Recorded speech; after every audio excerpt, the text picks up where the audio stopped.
They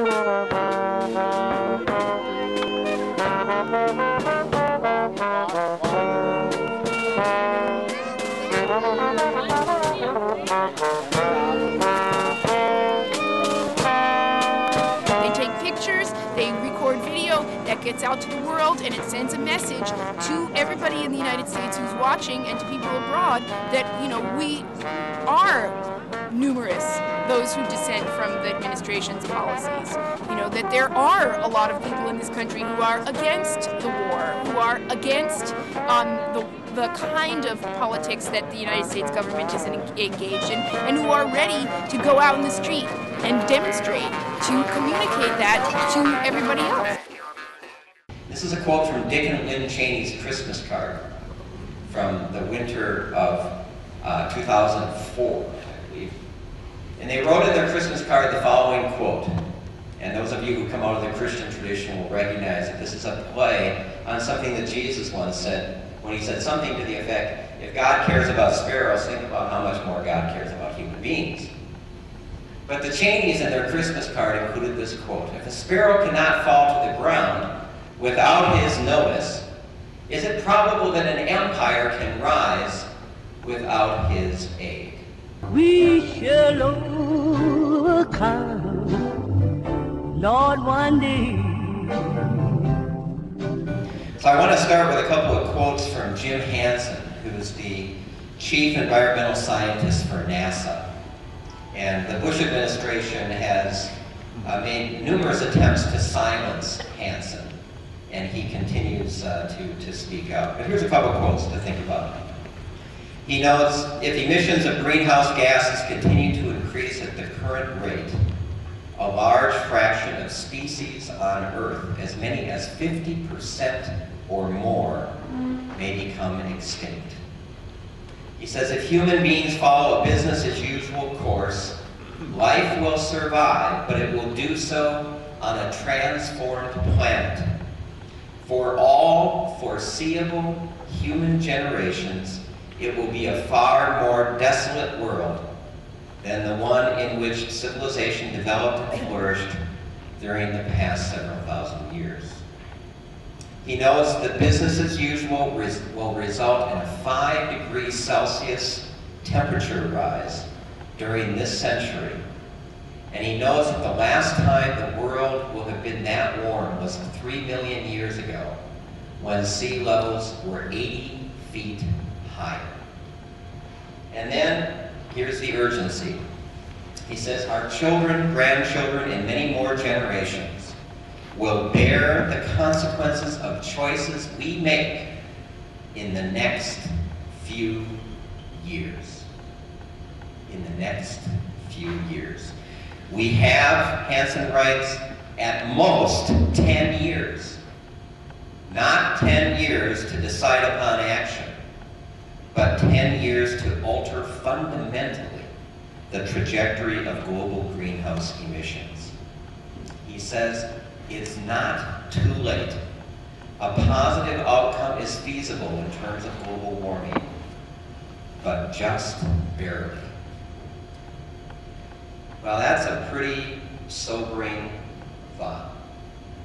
Now, to state it in a positive way, you and I are fortunate enough to have been born and to be alive and to be capable of action in the most important decade facing humanity, probably in history.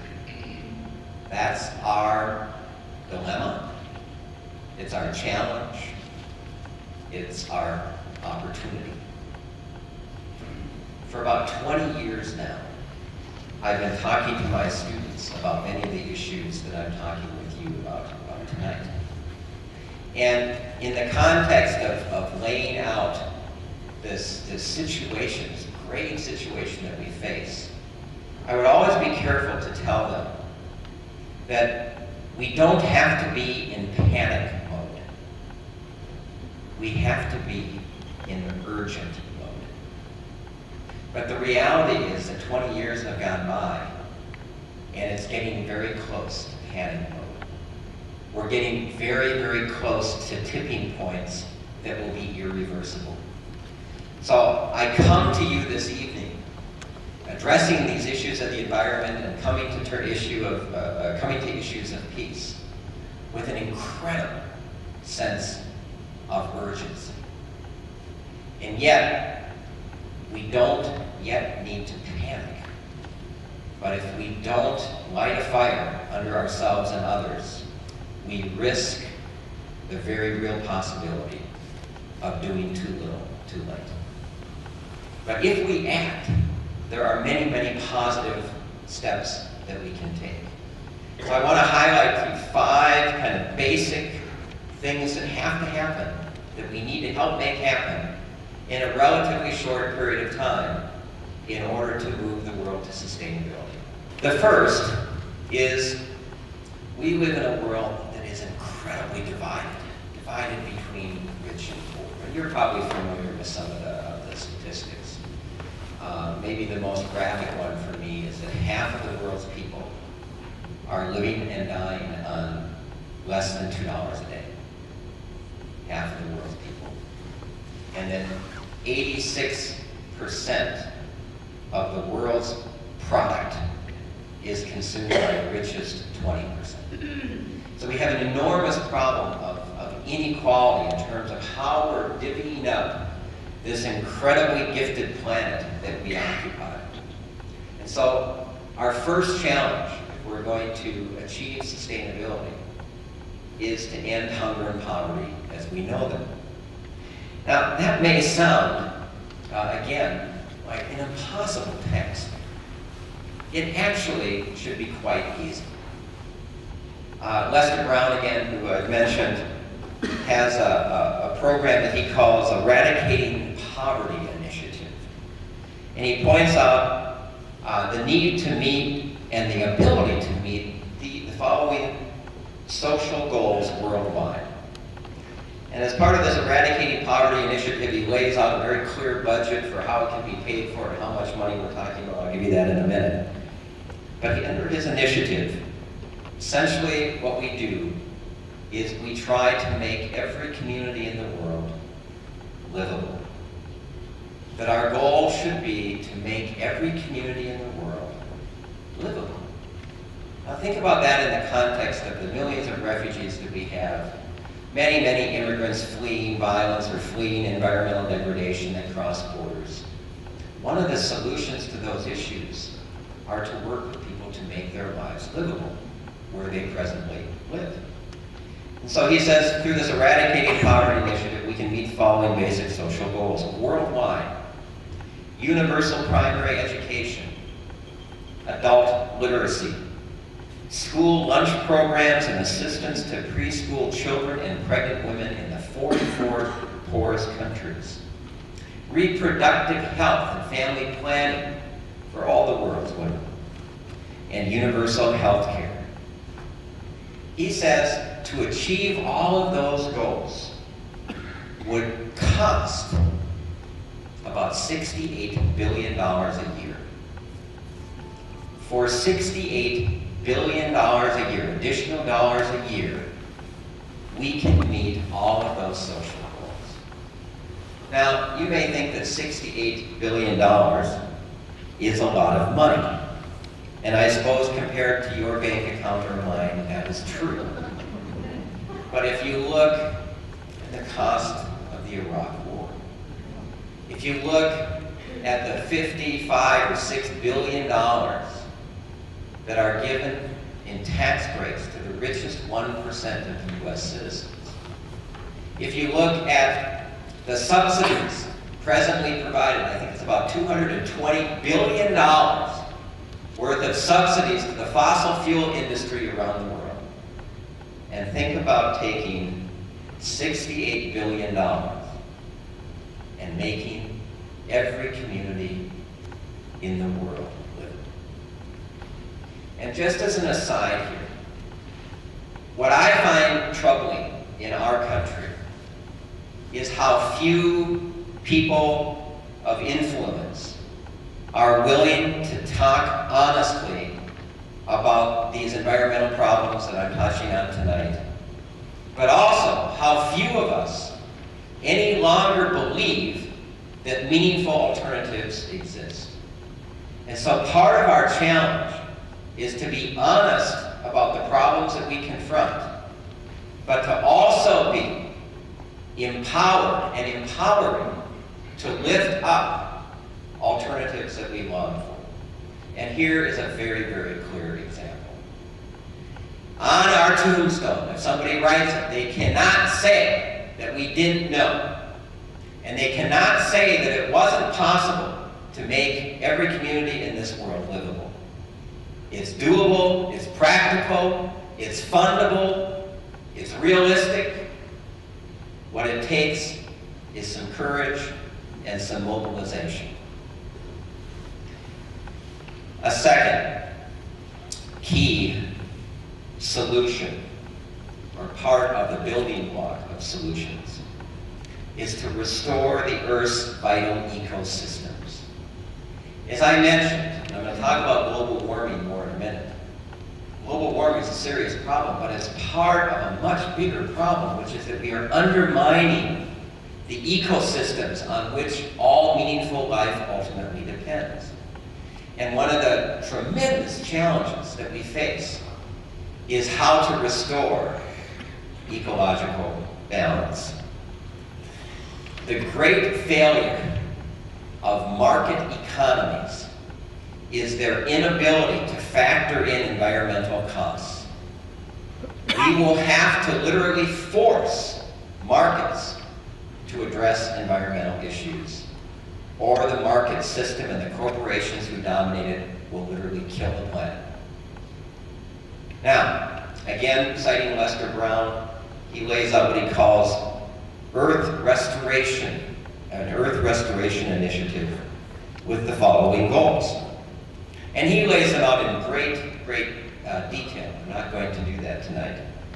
But he says, included in these goals are reforesting the earth, protecting topsoil and cropland, restoring rangelands, stabilizing water tables, restoring fisheries, and protecting biological diversity.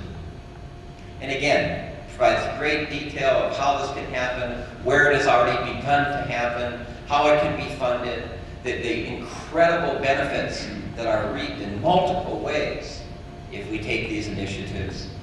And the cost for that, he says, a yearly expenditure, additional expenditure of $93 billion. Again, I would ask you then to do a little math with me. 93 billion plus 68 billion equals an additional expenditure of $161 billion a year to eradicate poverty and make every community livable, and to restore the ecosystems on which meaningful life depends. And again, it may sound like a lot of money. That total, $161 billion, is less than a third of the present U.S. military budget. Less than 1/3 of the present U.S. military budget. Or again, think of the annual subsidies given to coal manufacturers and oil giants that total $210 billion.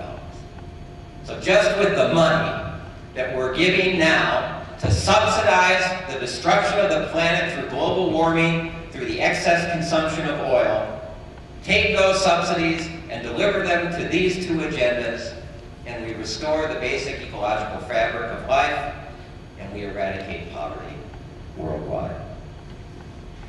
Well, a third very important goal, and I'm just going to mention this one, and this one is already funded by the earlier program that I talked about, but it's so important I mention it in its own category, and that is we have got to take steps and fast to stabilize the world's population.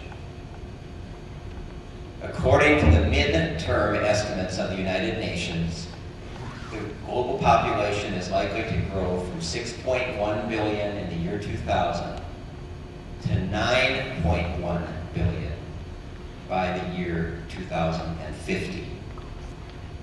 Now, Lester Brown points out that it's very unlikely that the world population will ever reach 9.1 billion.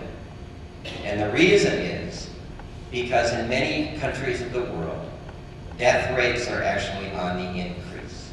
And he says the choice that we actually face is either we will stabilize population growth by making every community livable and by providing family planning to every woman who wants it, or we will achieve a kind of population stabilization through hunger and disease.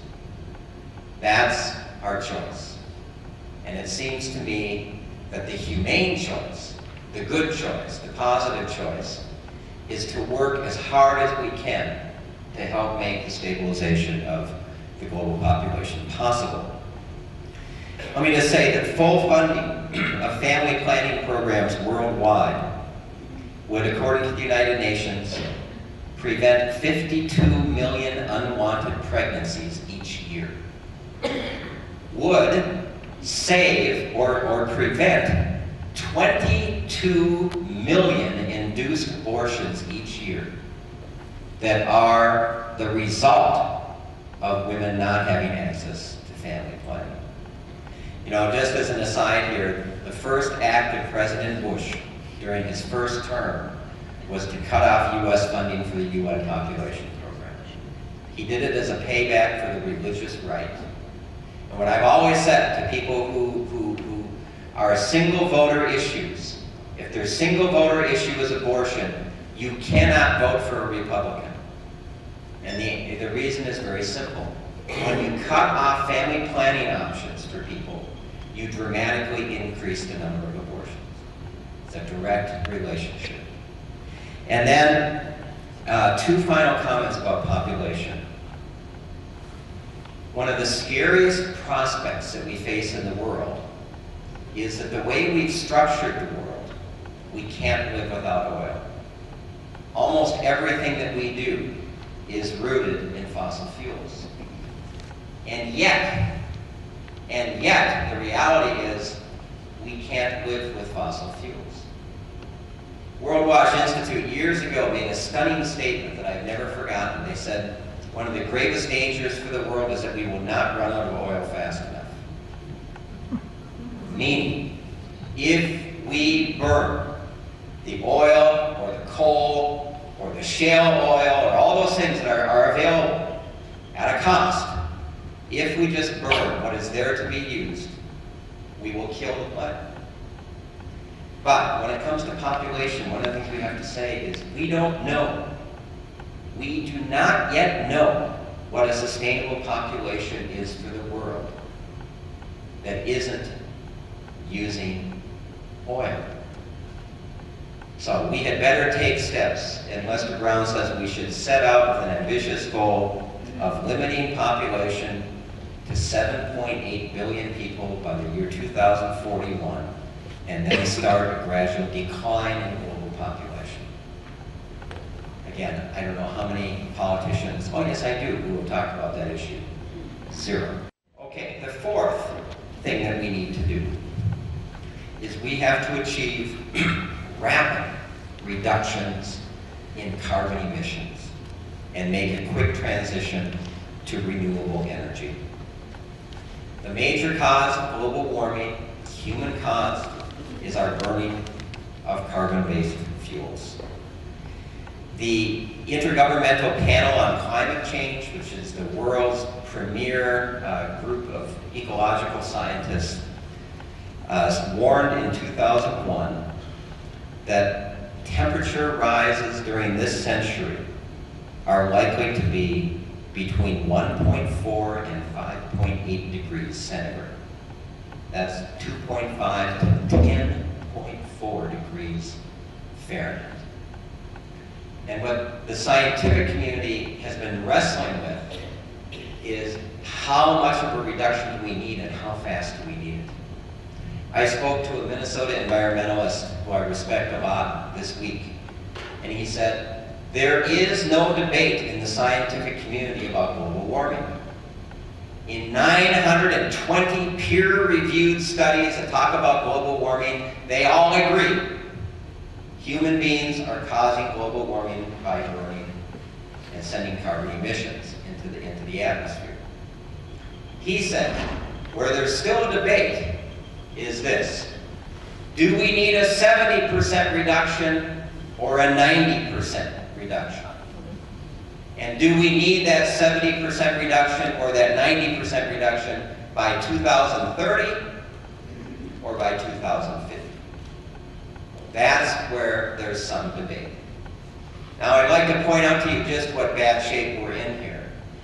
The United States, as you're probably very aware, refused to even participate in the Kyoto Treaty.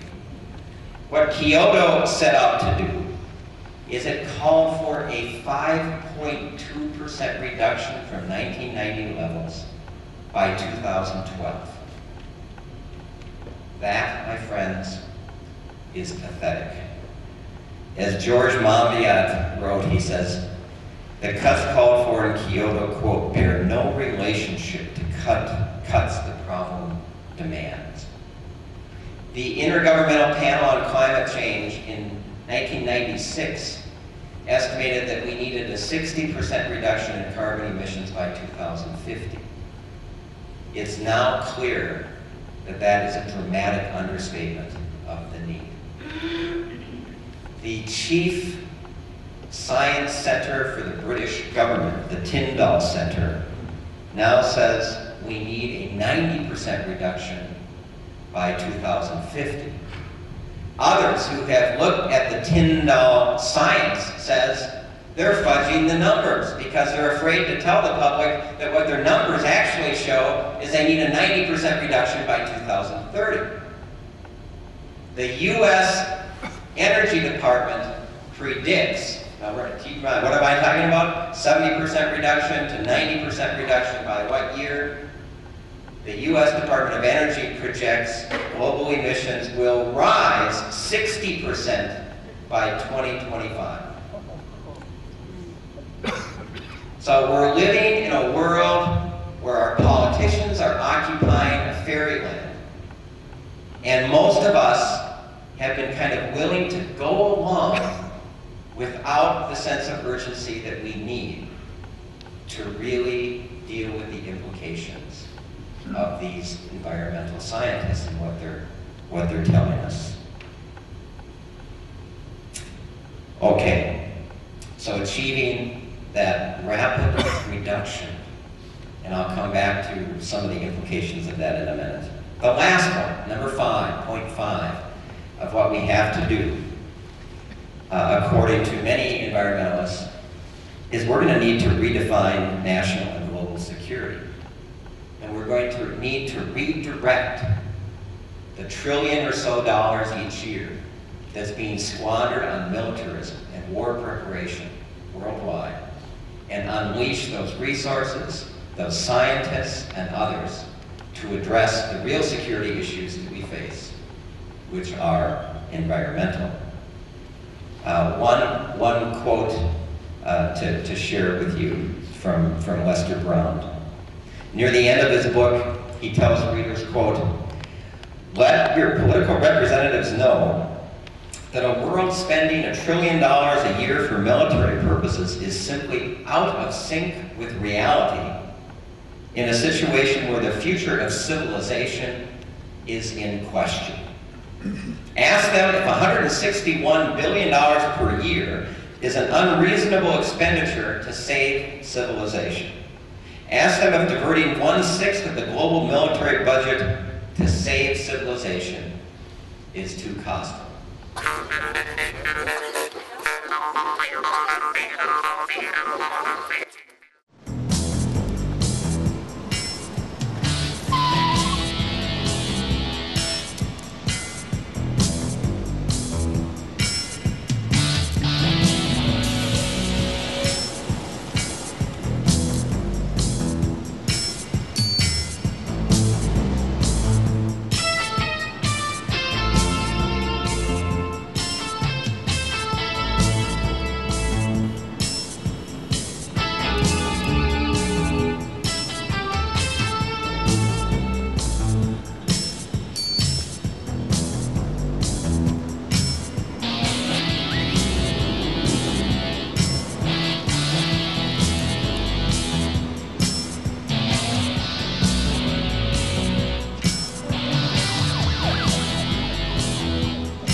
pay for that or what?